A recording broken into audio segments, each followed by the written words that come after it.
Kasi mo, napasa ka na.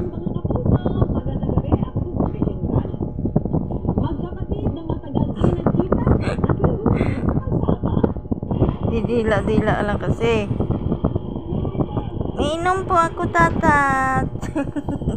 Si Tulit din mainom ang tatat, si Tulit, oh.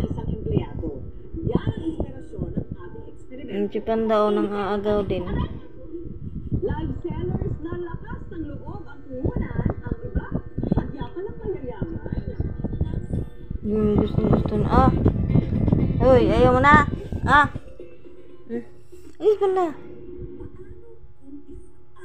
Napansin mo, may bigla na nagsusunod sa'yo. Aabante siya, overtake, titigil ka. Sus, nung August Panda, oh. Parang may balak. Tama na. Sa nasabi kasing video, makikita ang isang motor. Hawak pa talaga niya, oh. Sumusunod. Wah. At hinarang pa ang rider sa harap niya. Sino kaya siya? Tapo na.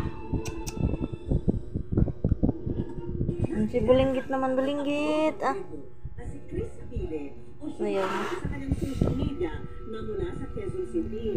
Tama na, kay ano na yun, Milky White. Nainom na si Milky White ang milk. Kaya Milky White siya, kasi milk din siya. Nagkaroon siya ng ganitong karanasan. Pero ang mas kinagulat daw niya nang ang kumarang sa kanya.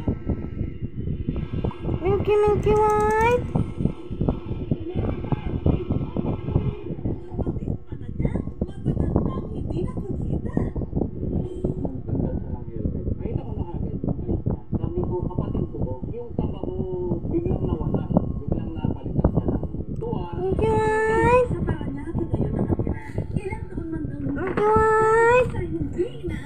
Tulit. Mabilis pa rin niyang nakilala ang kapatid. Lagay na Shintaro. Pumasok agad sa isip ko. Si Kuya to. Malakas yung pakiramdam ko yung kutob ko na hindi ako pwede magkamali Kuya ko to. Hindi na ako nagdalawang isip na kabulin siya. Sina Shintaro at Bumi galing daw sa isang malaki at mahirap na pamilya kung saan buwan daw silang magkakapatid ang binubuhay ng kanilang mga magulang. Pangalawa sa panganay si Shintaro, habang panglima naman si Lumi. Pwede daw po tamakan hindi kasi mama. Pero dahil laki sa hirap ng magkakapatid, kanya-kanya raw silang diskarte sa buhay. Noong 1993 na nga, napagpasyahan ni Shintaro na mag-ibang bansa.